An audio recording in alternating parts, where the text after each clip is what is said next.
कक्षा 8 की हमारी दुनिया जो पहला चैप्टर है संसाधन।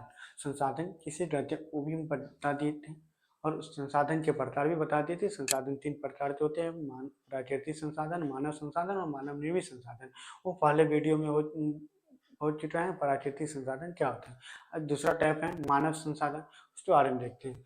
तो मानव संसाधन क्या होते हैं, तो मानव एक संसाधन, मानव एक संसाधन।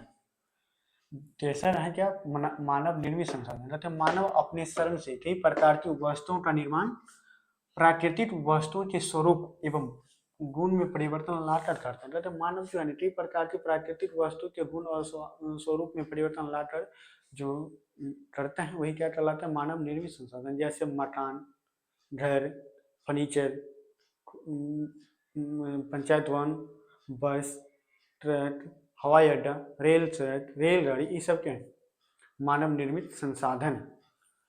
इसमें क्या क्या, जैसे मानव कार्यालय, भवन, पंचायत भवन, विद्यालय भवन, हवाई अड्डा, रेल सड़क इत्यादि मानव निर्मित संसाधन के रूप में आते हैं। ये सब मानव निर्मित संसाधन के रूप में आते हैं।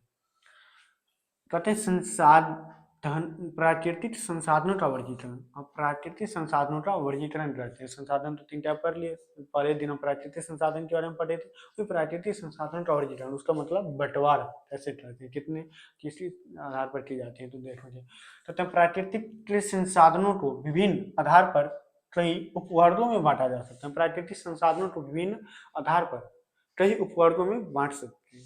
जैसे कि देखो जो पहला नंबर है विकास एवं उपयोग, दूसरा है उत्पत्ति, तीसरा नंबर है उपलब्धता के आधार पर, चौथा है वितरण के आधार पर, पांचवा है स्वामित्व के आधार पर। मतलब पहला विकास के आधार पर, दूसरा नंबर आता है उत्पत्ति के आधार पर, तीसरा आता है उपलब्धता के आधार पर, चौथा वितरण के आधार पर, पांचवा नंबर है स्वामित्व के आधार पर। हम सबको एक एक करके बारी बारी से देखेंगे। जैसे कि देखो जी, पहला नंबर विकास एवं उपयोग के आधार पर प्राकृतिक संसाधनों को 2 वर्गों में बांटा जा सकता है। मतलब विकास एवं उत्पत्ति के आधार पर प्राकृतिक संसाधनों को 2 वर्गों में बांटा जा सकता है। पहला होता है वास्तविक संसाधन, दूसरा नंबर है संभाव्य संसाधन।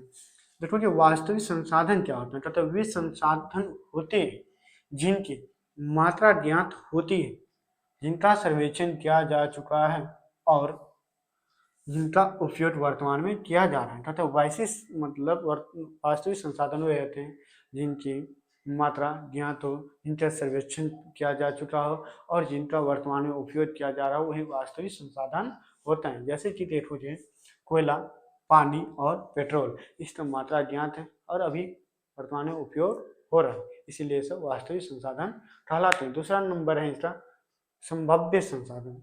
कहते हैं क्या, संभाव्य संसाधन उन संसाधनों को कहा जाता है जिनकी कुल मात्रा ज्ञात नहीं होती है तथा वर्तमान समय में इनका उपयोग भी नहीं किया जा रहा होता है। इन संसाधनों का उपयोग भविष्य में करने की संभावना होती है।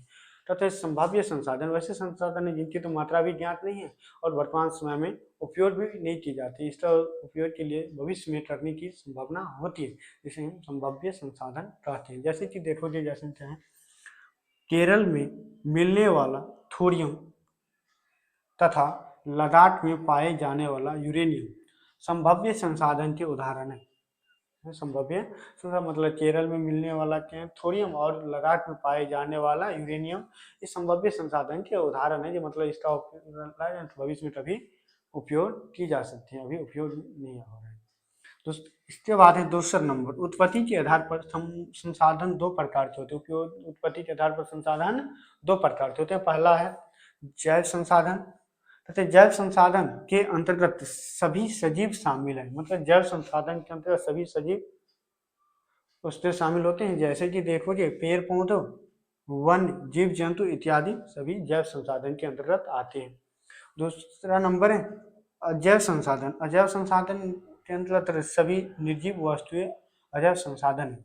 जैसे कि खनिज, चट्टान, मिट्टी, भूमि, खेत, तालाब, नदी, झील इत्यादि आते हैं। मतलब अजैव संसाधन के अंतर्गत आते हैं जितने सारे निर्जीव वस्तुएं हैं वो सब अजैव संसाधन के अंतर्गत आते हैं। मिट्टी, भूमि, चट्टान, पर्वत, ये सब चीज सब अजैव संसाधन है। तो जो आज की